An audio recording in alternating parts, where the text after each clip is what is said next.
새해를 우리 예배 가운데 하나님을 찬양하며 또 기도하며 말씀의 은혜 중에 맡고 시작하게 됨을 감사를 드립니다. 제가 이번 주와 다음 주에 걸쳐서 우리 사도행전에 있는 이 말씀으로 우리가 예수님을 어떻게 닮아갈까, 우리 교회가 어떤 모습으로 가야 될까 하는 말씀을 함께 나누시면 좋겠습니다.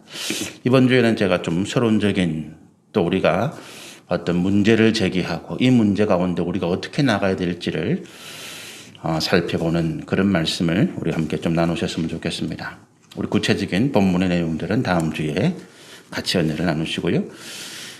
제가 송구의 예배 때 열린 문으로 들어가라 이런 말씀을 함께 나누었는데, 우리가 열린 문으로 들어가기 위해서 그 말씀 가운데 우리의 과거의 모습들을 살펴보고 또 우리가 현재 어떤 위치에 있는지를 알아야 우리 하나님께서 원하시는 그 길을 우리가 살펴볼 수 있다라고 하는 거죠.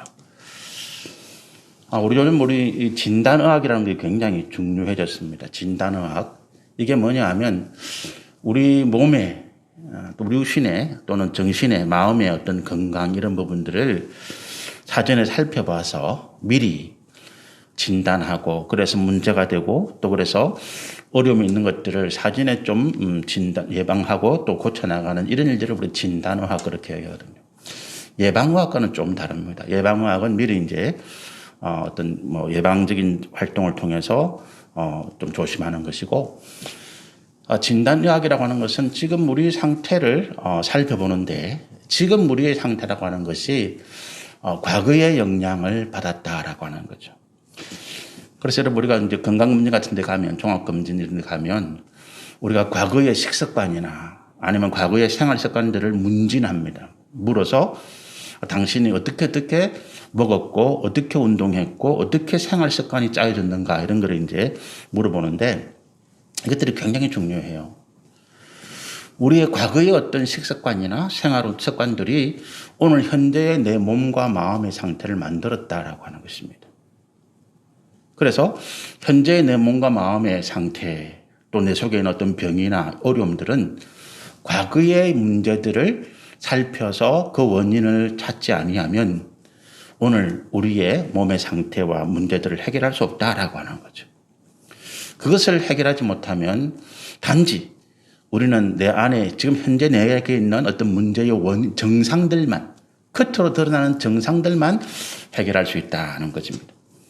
그래서 내가 혈압이 높기 때문에 혈압약을 먹는다. 당뇨가 있기 때문에 당뇨를 조절할 수 있는 약을 먹는다. 소화가 잘 안 되기 때문에 소화를 돕는 그런 효소제를 먹는다. 이런 거죠. 그런데 우리가 우리의 과거의 식습관이나 과거의 생활 문제를 우리가 알게 되면 처방이 달리 나오는 것입니다. 식이요법도 들어가고 또 건강요법도 들어가고, 그래서 당장 우리 몸을 해칠 수 있는 어떤 혈압이나 당뇨나 소화적인 문제를 해결할 수 있는 처방도 하지만, 보다 근본적으로 우리 과거의 어떤 삶의 생활 습관들을 바꿀 수 있는 처방들을 하게 되는데, 우리 병을 고치는 것은 사실은 이것이 더 중요하다라고 하는 것입니다. 여러분, 제가 왜 이런 말씀을 드리는지 이해를 하시리라 믿습니다. 우리가 초대교회로 돌아가자 이런 이야기들을 참 많이 해요. 요즘은 그런 이야기가 조금 덜한데 10년 전만 하더라도 초대교회로 돌아가자는 이야기들이 굉장히 많았고, 그것이 우리 한국교회의 어떤 큰 화두, 모토가 되어져서 너도 나도 초대교회로 돌아가야 된다 이런 이야기들을 참 많이 했더랬습니다. 그런데 우리가 초대교회로 돌아가기를 원하는 그 이유, 초대교회로 돌아가는 것은 목표잖아요. 그 목표에 있어서 우리의 지나간 어떤 교회나 신앙의 모습들을 살펴보고 또 현재 우리가 처해 있는 어떤 상황들을 점검해보는 이런 것들은 우리가 소홀했다는 것입니다. 그러다 보니까 초대교회로 돌아가야 되겠는데, 초대교회로 돌아가자는 이야기는 무슨 이야기라고요? 현재 우리 가운데 문제가 있다라고 하는 것입니다. 세상에 지금 우리 교회가 굉장히 위대해지고 성장해지고 양적으로나 또는 세상에서 생각하는 질적으로나 굉장히 우리가 성장하고 커졌는데, 그러나 우리 안에 굉장히 많은 문제들이 있더라는 것을 우리가 알았기 때문에 우리가 다시 이 문제를 고치기 위해서 초대교회로 돌아가자 이런 이야기가 나온 거거든요. 그런데 우리에게 있어서 지금 우리 교회 또 과거의 어떤 교회의 문제들, 우리 성도들의 신앙 문제들, 목회자들이 그 가운데 중심이 있겠지만 이런 부분에 있어서 정확한 진단을 우리가 내리지 못했기 때문에 초대교회로 돌아가야 되는 목표와 방향이 잘못 설정되어졌다라고 하는 것입니다. 그래서 우리가 한 10년 전부터 교회가 많이 변해야 된다, 바뀌어야 된다 이런 이야기는 참 많이 했는데 그러면서 어떤 교회 개혁에 대해서 또 교회가 새로워지는 문제에 대해서 굉장히 이야기들은 많이 했는데 그 10년 동안의 시간을 사실은 우리는 소비하고 헛되게 사용하고 말았다. 그래서 정작 코로나 시대에 교회에 엄청난 시련과 도전이 닥쳤을 때에 우리가 당황하고 또 우리가 방향을 찾지 못해서 갈팡질팡하는 이런 모습들을 우리가 보여왔다라고 하는 것입니다. 그래서 오늘 제가 말씀을 나누는 것은 우리 교회의 과거의 모습들, 2000년 전 우리 초대교회가 있었던 그 이후에 지금까지 교회의 어떤 역사들 그리고 현재 우리 교회의 모습들을 살펴보면서 우리가 초대교회로 돌아가기는 가야 되겠는데 예수님께서 이 땅에 교회를 세우겠다. 그리고 그 교회가 음부의 권세를 이기지 못하게 하겠다라고 말씀하실 때 그 교회의 원형 예수님께서 말씀하신 그 세우고자 하셨던 그 교회의 본 모습을 찾기는 찾아야 되겠는데 그것을 찾기 위해서는 우리의 과거와 우리의 현재에 대한 명확한 진단이 없으면 안 된다라고. 그래서 제가 말씀을 보고 기도하면서 저 혼자라도 우리가 이런 부분에 대해서 다시 생각해보고 또 우리가 앞으로 가야 될 주님 오실 때까지 우리의 이 믿음이 중단되어서는 안 되니까 가야 될 방향과 목표를 우리 성도님들과 함께 새롭게 잡아보고 또 나가고자 하는 것입니다. 우리가 초대교회에 대해서 우리 과거에 잘못된 어떤 환상 진단들이 왜 나왔는가 하면 성장에 문제가 있었어요. 2000년대 들어와서 교회가 성장세가 꺾였다라고 하는 거죠. 그전까지만 해도 대한민국 교회들이 급성장을 해왔거든요. 급성장이라고 하는 것은 교회에 수많은 성도들이 모이고 그래서 그 성도들이 모여서 헌금하고 봉사하고 섬김을 통해서 교회가 사이즈가 굉장히 커지게 되고 그 사이즈가 크진 만큼 세상에서 어떤 존경과 영향력이 막강해진 거죠. 우리가 다니엘 기도회를 주관하는 그러니까 서울에 교회가 있잖아요. 오른교회. 그 오른교회가 세워진 역사도 그래요. 그 오른교회가 급성장을 하게 됐는데 그 목사님 간증에 따르면 상을 조금 했잖아요. 근데 그 오른교회가 불과 한 20년 전에 급성장을 하게 됐는데 급성장을 하게 된 배경이 뭐였는가 하면 물론 기도도 열심히 하셨겠지만 노무현 대통령 시절에 청와대 비서실장이 거기에 출석을 한 거예요.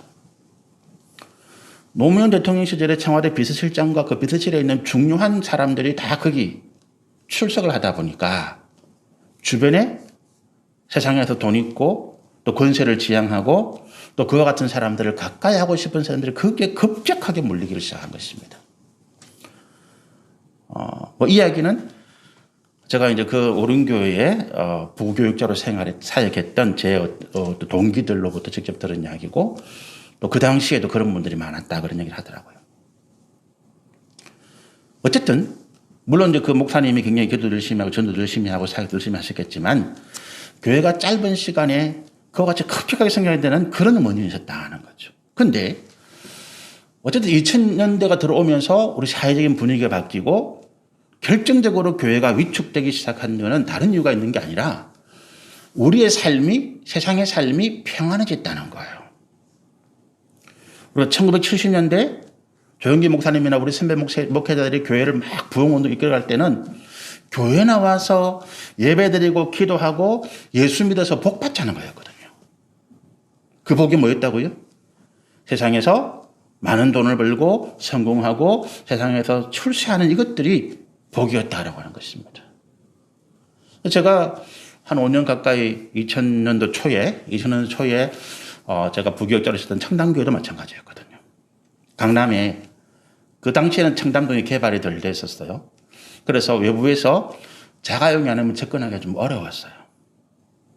그러다 보니까 그 청담동이 아주 쉽게 이야기하면 아주 핵심적인 부유층만 모여 살던 동네가 청담동이었습니다. 압구정동은 그 당시 많이 개발이 돼가지고 많은 이제 뭐 사람들이 모였지만 청담동은 그야말로 핵심적인 부유층이 거기에 모여서 자기들끼리 이제 조언을 이루어 살아가는. 근데 거기에 우리 교회 그 교회 권사 우리 그 제가 다니는 교회 권사님들이 제가 세상에서 알고 있던 복부인들이 거기 다 모여 계시는 거예요. 다 복부인들. 제가 그 교회를 갔는데 제가 그때 이제 뭐 자녀도 있고 제가 40살에 교회를 갔으니까 저보고 하는 이야기가 전도사님 아파트 투자라는 거예요. 아파트 투자해서 그거 사놓으면 앞으로 3, 4년 내에 배로 뛴다. 돈 번다. 그래서 제가 뭐 교육전도사 그때 처음 교육전도사 갔으니까 교육전도사 사례비 40만 원 받아서 제 아내가 알바해서 50만 원, 60만 원 벌고 그래서 그 돈 가지고 5 식구가 중학생, 초등학생 둘이 이렇게 살고 있는데 무슨 돈을 가지고 제가 아파트를 투자하겠습니까? 그분이 이러는 거예요. 계약금 500만 원만 있으면 된대요.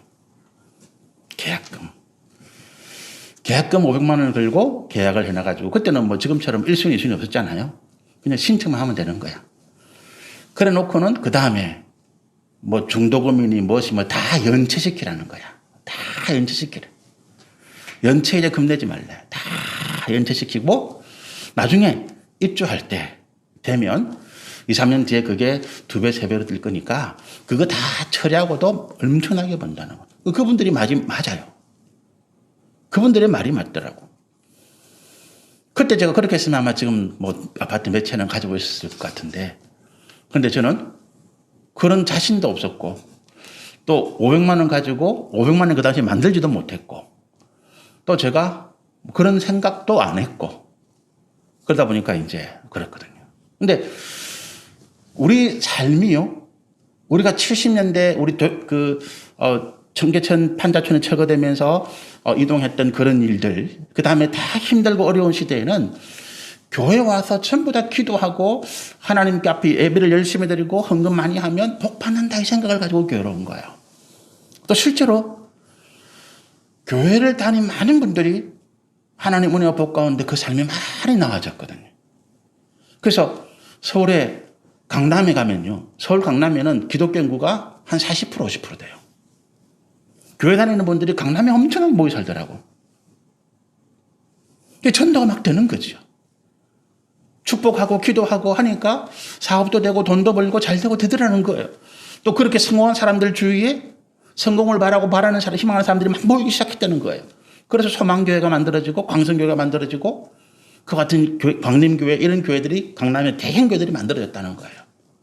자, 그랬는데 2000년대 이후에 들어와서 이제 어느 정도 우리가 살만해진 게 그때 대한민국의 국민소득이 이제 10,000불, 15,000불 이렇게 넘어가던 때예요. 지금은 30,000불 가까이 시대니까. 자, 그러다 보니까 사람들의 관심이 이제 어느 정도 먹고 살게 되었는데 옛날처럼 그렇게 먹는 것, 성공, 돈 이것보다도 내 삶의 여유를 좀 찾고 싶다는 쪽으로 마음들이 바뀌기 시작하는 거죠. 그러니까 교회 나오기보다도 주말에 가족들과 함께 우리가 여행도 하고 쉬고 이런. 여러분 기억하시는지 모르겠는데 그때 무슨 현대카드인가요? 그 카드 광고를 하면서 유명한 카피 문구가 뭐였습니까? 열심히 일한 자 떠나라는 거예요. 쓰라는 거야. 그 카드 광고가. 당신 열심히 일했으니까 이제부터 막 쓰고 즐기고 여유롭게 생활하는 거야.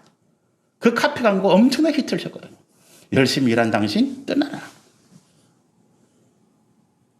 그래서 그때부터 교회에 모이는 숫자도 그렇고 또 우리 젊은이들의 관심이 점점 그런 것들보다 자기를 위해서 욜로라고 하는 얘기도 마찬가지잖아요. 고생한 당신을 위해서 쓰라는 거지. 우리가 그런 이야기 참 위안을 많이 받았죠. 야, 나 참 수고해서 그래 수고한 나에게 뭔가 선물을 해줘라. 이런 것들. 여러분 이것들이요. 우리 교회에서 하나님의 말씀이 가르침과 교묘하게 배치가 되는 거예요. 이 땅에서 하나님의 말씀 뭡니까? 나를 위해서 뭘 해라는 말씀은 없어요. 오히려 나를 희생해서 섬기고 봉사하고 나누고 또 적극적으로 어려운 사람들의 삶에 뛰어들어서 네가 수고해라라고 하는 거지. 네 좀 잘 살게 되었으니까 이제부터 네가 좀 쉬어라. 네를 위해서 선물도 주고 그렇게 해라. 그런 말씀은 없더라는 것입니다. 그런데 그동안 우리가 너무나 열심히 달려왔던 거예요. 기도도 그렇게 하고 또 그래서 우리가 이 땅에 우리 신앙의 가치를 성공과 명예와 물질과 권세 두다 보니까 그걸 찾고 나니까 그 다음에는 없어요. 누려야지.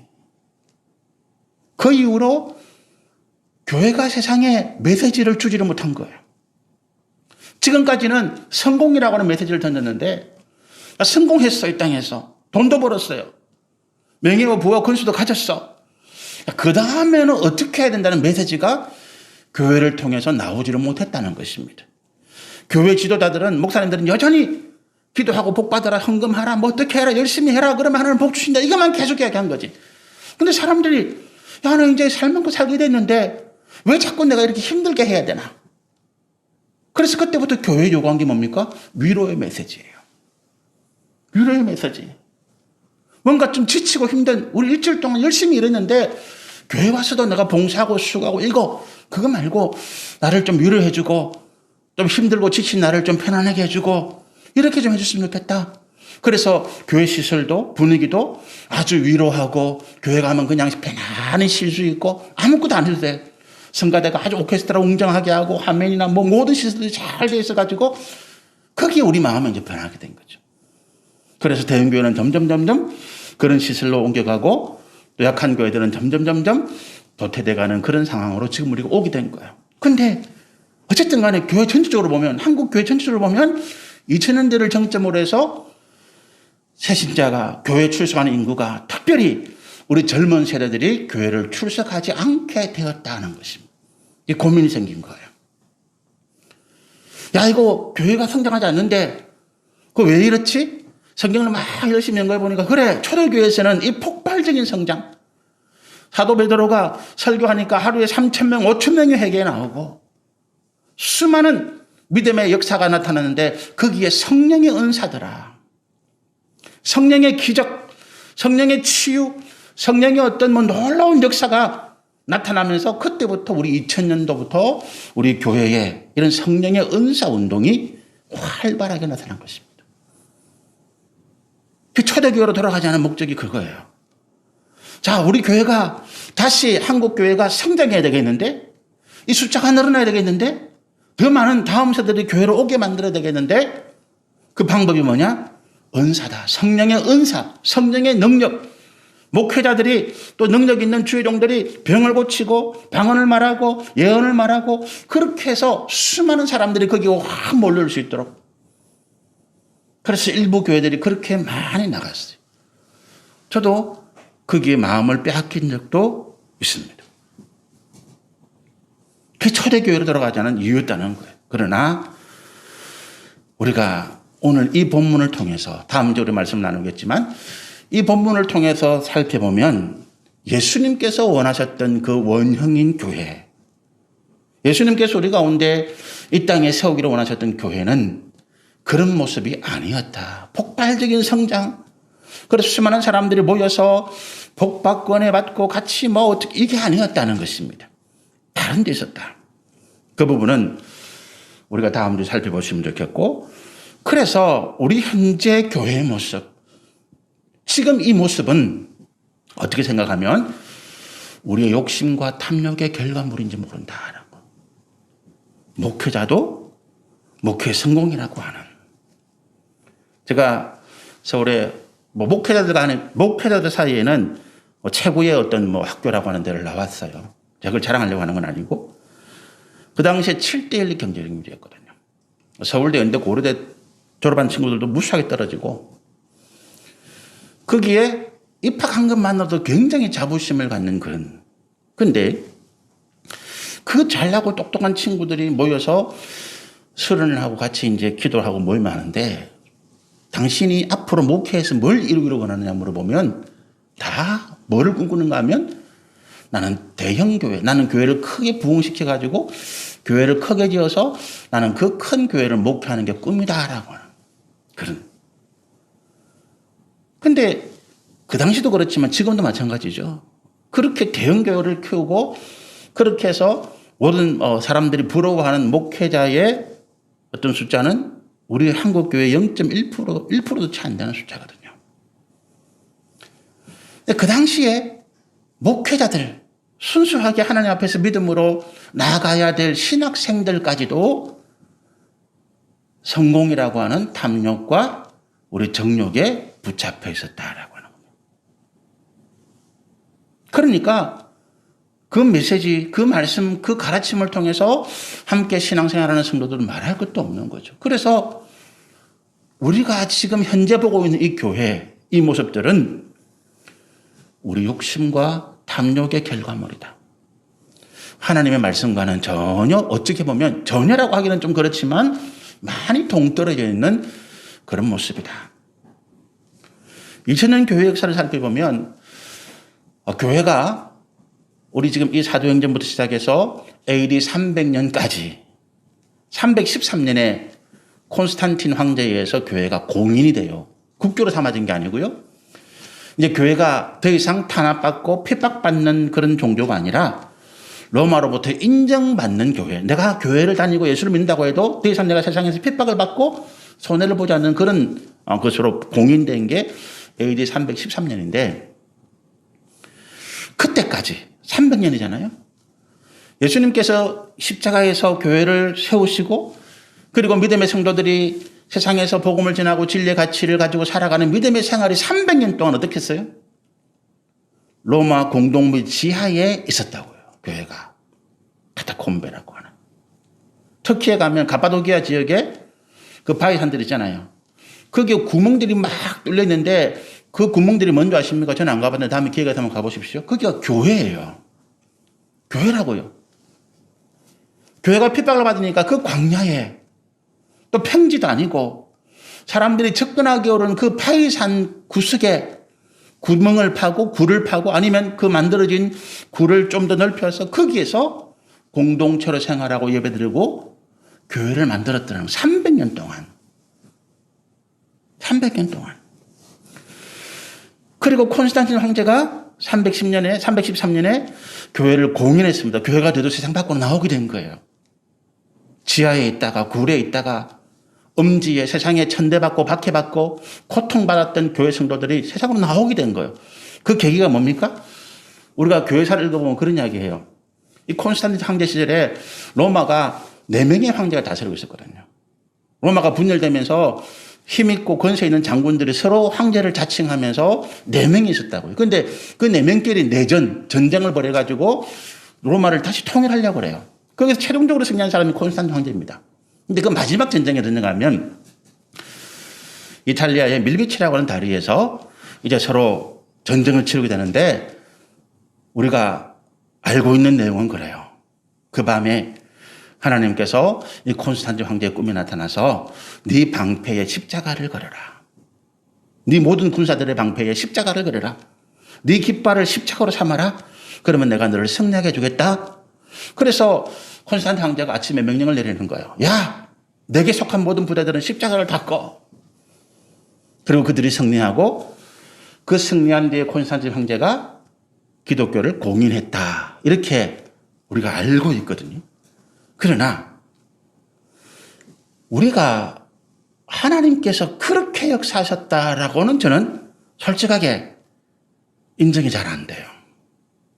하나님은 그렇게 역사하시는 분이 아닙니다. 만약에 그렇게 역사하셨다면 우리가 침묵이라고 하는 엔도 수사코라는 일본 저술가가 쓴 소설 그걸 제가 몇 번 말씀드렸잖아요. 임진왜란 조금 전에 임진왜란 이후에 일본의 막부가 생겨져서 그 막부에 있던 정권을 지키기 위해서 자기를 반란을 일으킬 수 있는 반대하는 기독교인들을 수십만 명을 순교시켰거든요. 그랬으면 하나님께서 그 사람들을 보호하시기 위해서 그 도쿠가와 이에야스라거나 아니면 막부의 그 실력자들에게 꿈에 나타나서 그런 일을 안 하셨을까?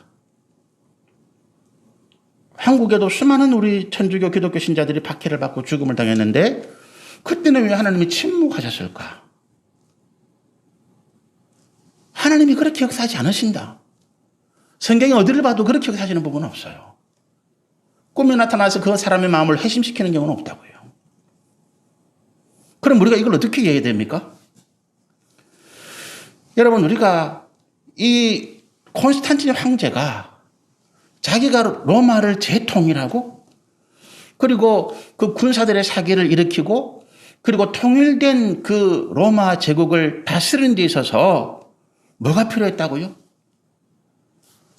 무덤 안에 있었지만 세상과 동떨어진 그 산속에 교회가 있었지만 그러나 그 진리의 가르침과 섬김과 희생과 수고를 통해서 노예들, 세상의 가장 하층민들, 또 사람들로부터 버려진 다 그 사람들이 하나가 되어 있고 사랑으로 섬기는 이 종교, 이 기독교라는 것들을 내가 끌어들이지 않으면 안 되겠다라고 하는 마음이겠죠. 저는 그렇게 생각해요. 그 당시 300년의 세월을 통해서 수많은 하층민들 또는 하급 군인들, 아니 그 중에는 어떤 좀 고위 관리들도 포함되어서 수많은 사람들이 기독교를 통해서 예수를 믿어서 그들이 마음에 하나 되어 있고 제국은 네 개로 쪼개졌지만 로마는 네 개로 쪼개졌지만 그 로마를 이루고 있는 기층 밑바닥의 국민들은 이미 기독교라고 하는 걸 통해서 하나로 뭉쳐져 있었다라고 하는 것입니다. 그래서 이 콘스탄틴 황제가 이 하나로 뭉쳐진 기독교를 사용해서 받아들여서 쪼개어진 나라를 다시 통일시키고 하나로 만드는데 그가 활용했다라고 하는 거죠. 만약에 정말로 그가 하나님의 계시를 따라서 그렇게 믿었다면 공인하는 종교, 공인이 뭡니까? 로마 황제를 신으로 섬기는 그런 종교 아니면 각각의 어떤 우상들을 섬기는 그런 것들을 인정하면서 그 중에 한 종교로서 기독교를 인정하겠다 이거거든요. 그리고 우리가 아는 로마의 국교는 AD 380년경에 이루어집니다. 그로부터 70년이 지난 다음에 기독교가 세상에 나와서 그 모든 국민들의 마음을 하나로 묶고 그래서 나라가 온전히 뜻으로 마음으로 믿음으로 하나가 되게 될 때 자연스럽게 로마에서 우리 신앙은 오직 하나님을 섬기는 예수를 믿는 이것밖에 안 남게 된 거죠. 300년 동안 고통하면서 300년 동안 죽음을 무릅쓰고 신앙의 가치를 지켜왔던 그 피와 땀과 눈물이 세상을 변화시켰던 것입니다. 그런데 교회가 국교화가 되고 로마의 어떤 황제로부터 지원을 받기 시작하면서 또 엉뚱한 결과들이 나타나요. 교회가 타락하기 시작한 거죠. 교회가 황제로부터 지원을 받고 세상의 명예와 건세와 재물을 가진 사람들이 교회로 몰려와서 교회를 아름답게 크게 또 아주 웅장하게 지으면서 그 모든 예식이나 이런 것들이 아주 거창하게 화려하게 진행되면서 그 모든 것들이 누구로부터 왔습니까? 세상의 권세자들로부터 온 거예요. 여러분, 우리가 세상의 사람들이 말하는 법칙이 한 가지 있어요. 내가 하나를 받으면 한 개는 내줘야 된다는 거지. 일방적으로 받는 건 없는 거야. 재벌들과 정치 권력이 왜 그렇게 결착을 끊을 수 없느냐? 정치인들은 정치하기 위해서 돈이 필요한데 재벌들은 그 세상의 어떤 법을 이용해서 특권, 특혜가 필요하잖아요.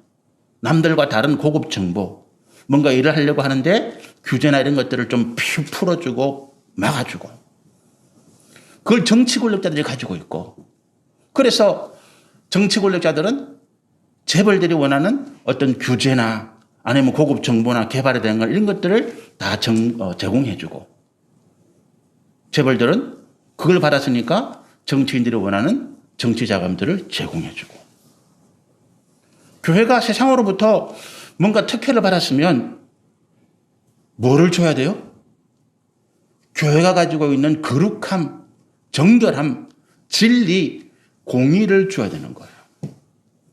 그래서 절대 권력자들의 죄악을 묵인하고 때로는 방조해주고 때로는 그 악한 것들을 옳다라고 거꾸로 지지해줘야 되는 거예요. 그래서 우리가 알고 있는 중세 천년의 이 교회 로만 가톨릭의 어떤 부패와 타락이 그때부터 시작이 된 거죠. 그리고 오늘 우리도 마찬가지더라라고 하는 것입니다. 여러분, 우리가 코로나 시대에 교회가 잃어버린 것이 있습니다. 뭘 잃어버렸어요? 많은 분들이 이렇게 이야기합니다. 우리가 모이고 싶어도 못 모이게 규제하고 몇십 프로 모이라, 뭐 어떻게 해라, 10명, 뭐 20명, 30명. 우리 교회가 참 많이 차별을 받았다. 그런 이야기를 참 많이 하잖아요. 저도 그런 면에서 그렇구나. 우리가 참 이 코로나 시대에 우리가 자유롭게 모이지 못하고 예배드리지 못하는 이것들이 참 우리가 잃어버린 것이다. 그렇습니까? 아닙니다. 그렇게 우리 현재 문제를 진단한다면 우리는 어떻다고요? 갈 방향을 제대로 잡지 못한다는 거예요. 여러분, 교회 역사를 제가 짧게 말씀드렸는데 한 번도 교회가 자유롭게 모인 적이 없었어요. 지금도 이 땅에, 이 세상에 다른 지역, 다른 나라에서는 예배를 드리기 위해서 생명을 걸고 모여야 되는 사람들이 많습니다. 여러분, 우리가 이 코로나 시대에 교회가 잃어버린 것이 뭐냐? 교회의 존재 가치, 교회의 존재 가치와 사회적인 책임을 잃어버린 거예요. 지금 세상의 사람들이 뭐라고 그럽니까? 교회가 도대체 왜 필요하냐라고 묻는 거예요. 우리한테 교회가 왜 필요해라고 묻는 거예요. 교회가 세상에 뭐 한 게 있어라고 묻는 거예요. 우리는 거기에 대해서 여러 가지 할 말이 많잖아요. 우리가 봉사하고 우리가 뭐 복지를 얼마나 많이.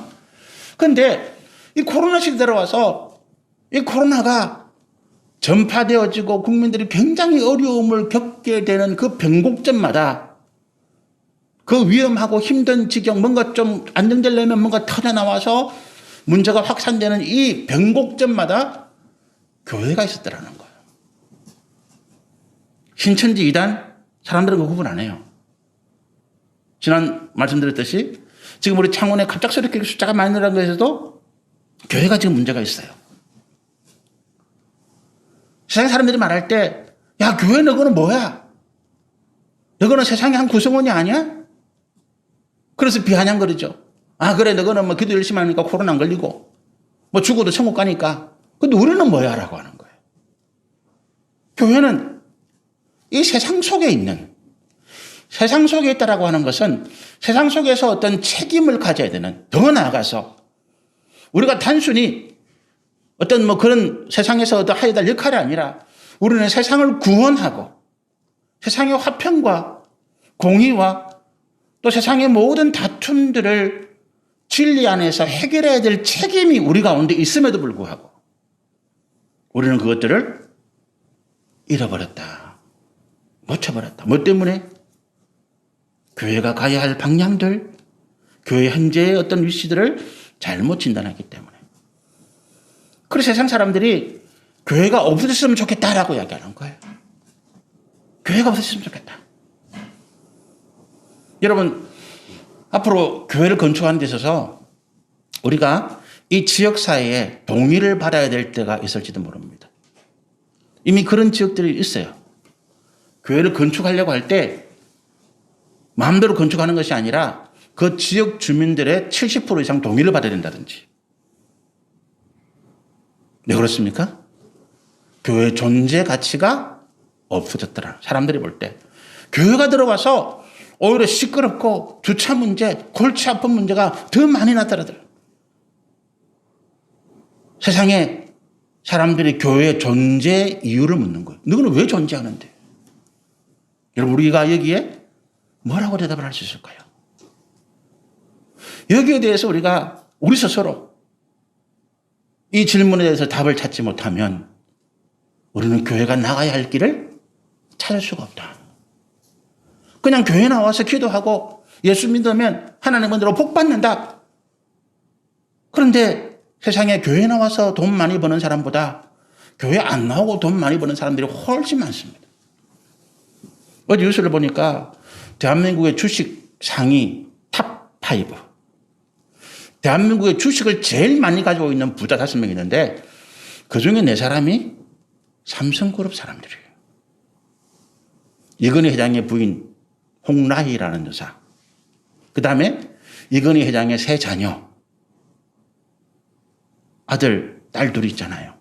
그 4명이 대한민국의 주식이 제일 많은, 돈이 제일 많은 사람 1, 2, 3, 4예요. 그분들의 종교가 뭔지 아십니까? 원불교예요. 이건희 회장이 죽은 다음에 장례를 원불교에서 거창하게 치렀어요. 그렇잖아요. 대한민국에 돈 많고 지금 정치 권력을 가지고 있는 사람들, 교회 다니는 사람들 얼마나 됩니까? 없어요. 오히려 지금 정치 권력에 나가려고 그러면 교회 다닌다는 걸 감추어야 돼. 대통령 선거 표받기 위해서 지금 뭐 교회 나오는 척 하는 거지. 그렇잖아요. 직장에서 성공하고 사업을 잘하기 위해서는 내가 교회 다닌다는 것을 드러내서는 안 돼. 숨겨야 돼요. 그렇잖아요. 그런 상황입니다, 여러분. 우리가 사회적 책임과 교회의 존재 가치를 상실했기 때문에 우리는 내 신앙을 숨기고 하나님을 향한 우리의 믿음을 감추고 세상에서 살아가야 될 존재가 되게 되었다라고 하는 것입니다. 뭐 때문에 그렇다고요? 우리의 집단 이기주의. 집단 이기주의예요. 그리고 세상에 대한 무책임, 이런 것들이 민낯으로 낱낱이 드러났다. 그 결과가 뭡니까? 전도하는 교회가 없어졌어요. 전도를 못해. 우리 젊은 세대들이 교회를 기피하고 교회 내에서도 사회적 책임에 대해서 그런 마음을 가지고 있는 사람들이 실망해서 교회를 떠나버리는 거예요. 여러분, 우리가 한국 교회가 성장해왔던 그 기반 바탕에 뭐가 있었느냐? 여러분, 우리가 교회가 복음이 전파된 지 130년, 140년 됐어요. 그죠?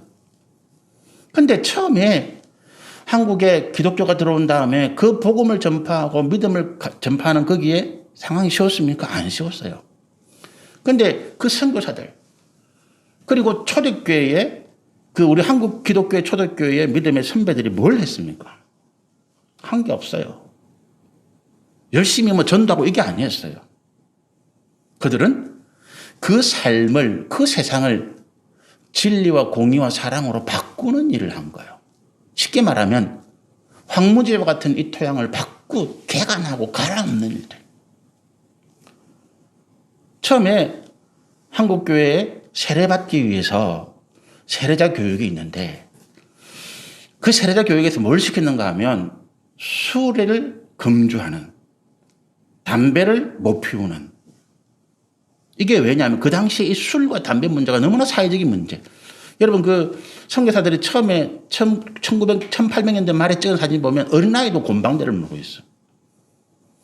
도박, 술, 담배, 그 다음에 또 돈 좀 있고 사회적으로 행사하는 사람들은 다 축첩, 처벌 거느리고 있고. 그래서 세례를 받으려고 하면 이거를 끊어야 된다는 거예요. 첩살림 정리해야 된다는 거예요.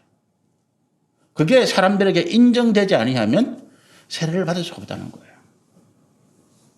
그게 도대체 세례받는 건 뭔 상관이 있는데 우리의 죄악된 하나님을 떠나서 우리가 살아왔던 육신의 정욕과 탐욕의 삶을 정리한다고 하는 변화된 모습이에요.